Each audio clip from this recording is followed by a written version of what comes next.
आप किस जाति के हैं इसकी गिनती होगी। आज चलूंगा कम क्योंकि पैर में बहुत चोट लगी है। जूता पहना नहीं जा रहा था, लेकिन अब क्या करूं, ड्रेस कोड है, पहनना पड़ा। तो ऐसे भी चल सकता हूं, तो इसे आप नजरअंदाज कीजिएगा, क्योंकि मेरी आदत है जब तक खबरों को मैं फील ना करूं, जब तक एक एक शब्दों को आपके जहन में न डालूं, मुझे लगता है खबर बताने का कोई मतलब नहीं। मोदी सरकार ने बहुत बड़ा फैसला किया है। जातिगत जनगणना को मोदी कैबिनेट से मंजूरी मिल गई है। मतलब देश में अब जातिगत जनगणना कराई जाएगी। देश में आजादी के बाद पहली बार जाति जनगणना कराई जाएगी। केंद्रीय मंत्री अश्विनी वैष्णव ने बताया है कि इसे मूल जनगणना के साथ ही कराया जाएगा। आसान भाषा में समझाऊंगा, मैं भी अभी नहीं समझ रहा हूं। सबसे पहले आप केंद्रीय मंत्री अश्विनी वैष्णव को सुन लीजिए, फिर आगे बात करेंगे। सुनिए। आज दिनांक 30/4/2025 के दिन प्रधानमंत्री श्री नरेंद्र मोदी जी के नेतृत्व में राजनीतिक विषयों की कैबिनेट समिति ने यह निर्णय लिया है कि जातियों की गणना को आने वाली जनगणना में सम्मिलित किया जाए।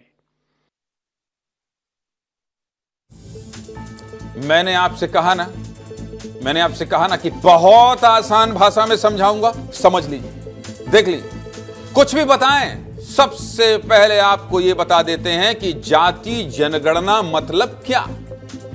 जाति जनगणना में जातियों की संख्या का निर्धारण किया जाता है और सामाजिक स्थिति का आंकड़ा पेश किया जाता है।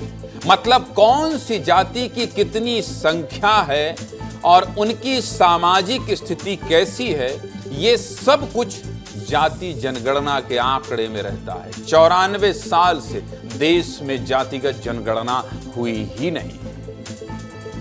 अब जाति जनगणना पर फैसला हो गया है तो राजनीति में एक बार फिर क्रेडिट वॉर छिड़ गई है। विपक्ष कह रहा है कि हमारी जीत है, तो एनडीए के नेता कह रहे हैं हमारी सरकार का ऐतिहासिक फैसला है। राहुल गांधी ने भी कह दिया है हम सरकार के साथ। हाँ, राहुल गांधी ने कहा है भाई, सुनिए। हमने कहा था कि कास्ट सेंसस को हम करवा के छोड़ेंगे। नरेंद्र मोदी जी कहते थे कि सिर्फ 4 जाते हैं। सडनली कास्ट सेंसस का अनाउंसमेंट किया। हम इसको सपोर्ट करते हैं, पूरी तरह सपोर्ट करते हैं। जो लोग हम लोगों पे आरोप लगाते थे जातिवादी लोग हैं, जात पात फैलाता है, आज उन सभी के मुंह पर जो है तगड़ा तमाचा जो है लगा है। देश की एक बड़ी आबादी की इच्छा थी कि जाति आधारित जनगणना होनी चाहिए।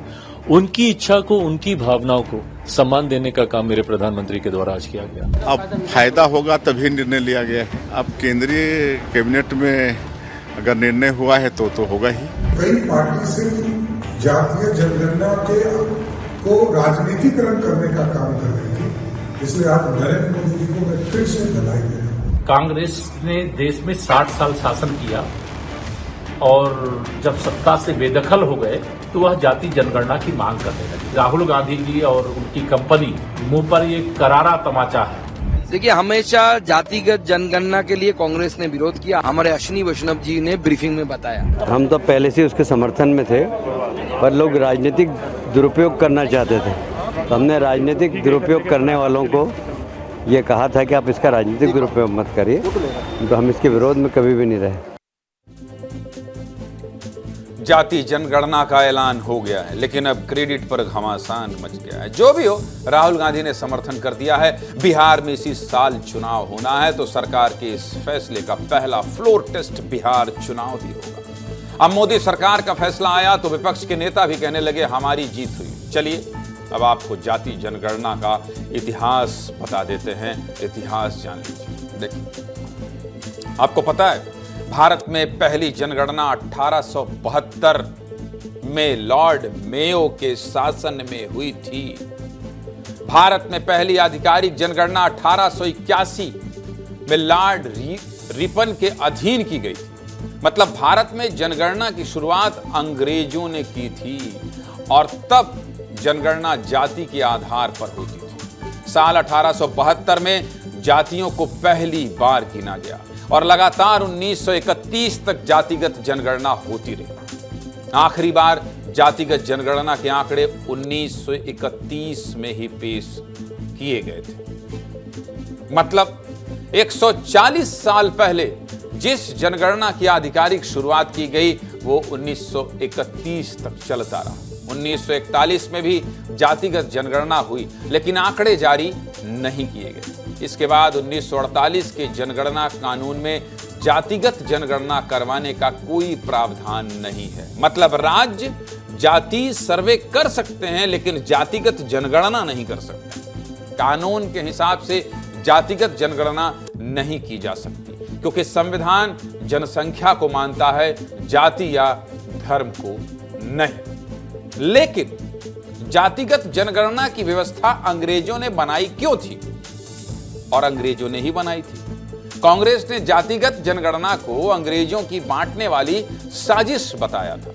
भारत सरकार ने ही यह फैसला किया कि जनगणना तो होगी, लेकिन जातियों के हिसाब से नहीं होगी। समझ गए आप?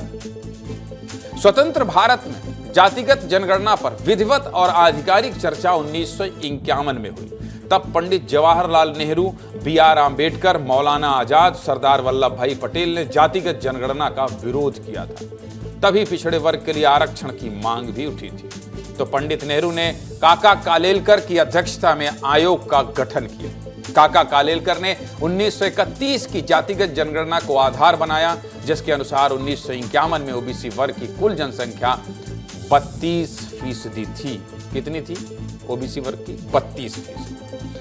हर 10 साल पर जनगणना तो हुई, जातियों के आंकड़े जुटाए भी गए, लेकिन सिर्फ SC, ST के आंकड़े ही पेश किए गए। ओबीसी वर्ग के आंकड़े कभी सार्वजनिक नहीं किए गए। यूपीए पार्ट 2 में साल 2011 में आखिरी बार जनगणना कराई गई। तब सामाजिक आर्थिक आधार पर समाज के आंकड़े जुटाए गए, लेकिन आंकड़े सार्वजनिक नहीं किए गए। अब आपको ये बता देते हैं कि भारत में कितनी जातियां। जानना चाहते हैं? ये समझना चाहते हैं? चलिए आपको बता देता हूं। जानते हैं 1931 में जनगणना हुई, उसमें 4147 जातियां थी, जबकि 2011 की जनगणना के मुताबिक भारत में 46 लाख जातियां बताई गई। सोचिए, 4000 से सीधे 46 लाख। कोई भी सुनकर चौंक जाए। यही वजह है कि सरकार को भी भरोसा नहीं हुआ था और सरकार ने कहा था कि यह आंकड़ा वास्तव में हो ही नहीं सकता, संभव ही नहीं है। इनमें कुछ जातियां उपजातियां रही हों। सरकार ने बताया कि जनगणना करने वाले कर्मचारियों की गलती और गणना करने के तरीके में गड़बड़ी के कारण आंकड़े विश्वसनीय नहीं रह जाते। बस इसीलिए 2011 के जातिगत जनगणना के आंकड़े सार्वजनिक नहीं किए गए। अब जब सरकार ने जातिगत जनगणना को मंजूरी दे दी है, तो इस पर जनता क्या कह रही है? फैसला आज ही हुआ है। राहुल गांधी का रिएक्शन भी सुना दिया, सरकार का फैसला भी बता दिया, लेकिन आम जनता क्या कह रही है ये भी सुनना जरूरी है, इसलिए ये भी सुन लीजिए। कहीं ना कहीं हिंदुस्तानी बहुत खुश होंगे। कम से कम राहुल गांधी की जात तो पता चलेगी। ऐसे इतने करोड़ों लोग हैं जिनकी जाति तो कम से कम पता चलेगी। जातीय जनगणना एक देश को विभाजन की ओर ले जाने वाली है। देश में विभाजन की प्रक्रिया करी जा रही है। जाति जनगणना क्यों? ये तो डिवाइड एंड रूल पॉलिसी अंग्रेज करता आया था, अंग्रेज कर रहा था। अभी तो ये इसका जरूरत ही नहीं है। अभी डिवाइड किसको करोगे भाई? बिल्कुल सही है। अब तो इसी से तो और पता चल जाएगा ना कौन उच्च जात का है, कौन निम्न जात का है, क्या है। अब ये लोग वही उसी वर्ण भेद पे आना चाह रहे हैं जो बहुत पहले कभी हुआ करता था। जाति अगर जनगणना होगी तो सरकार के पास प्रॉपर डेटा होगा कि ये जाति जो है वो पिछड़ी है, ये जाति के पास संसाधन कम है, तो सरकार उस हिसाब से अपना जो डेवलपमेंट का कार्य आगे बढ़ाएगी। बहुत बड़ा फैसला लिया है सरकार ने और ये अच्छा फैसला है। ये शोषित वंचित लोगों के हक में है। ये पता चलेगा कि देश में कितनी जाति है और कितने वर्ग के कितने लोग हैं। इससे देश को ही लाभ होगा। जाति के आधार पर जनगणना हो रहा है तो एक भी चीज़ ठीक है भारत के हिसाब से, क्योंकि यहाँ पे कितने जाति के लोग, कितने धर्म के लोग रहते हैं, उसका भी एक बार पता चलेगा। जो हमारे जो बाहर से आए उसके लिए फर्क पड़ रहा है ना हमको।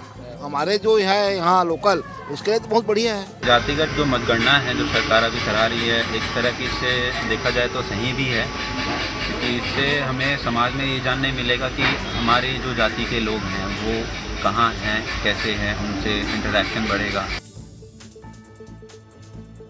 सीधे मुद्दे की बात क्या है? सीधे मुद्दे की बात यह है कि मोदी सरकार ने जाति जनगणना कराने का फैसला कर लिया। इसी साल बिहार में चुनाव होने हैं और इस फैसले का सीधा असर चुनाव में देखने को मिल सकता है। आपको याद है ओपी राजभर से लेकर संजय निषाद तक और बिहार के न जाने कितने नेता जाति जनगणना, जाति जनगणना, जाति जनगणना इसकी रट लगा के रखते थे। लेकिन अब क्या हुआ?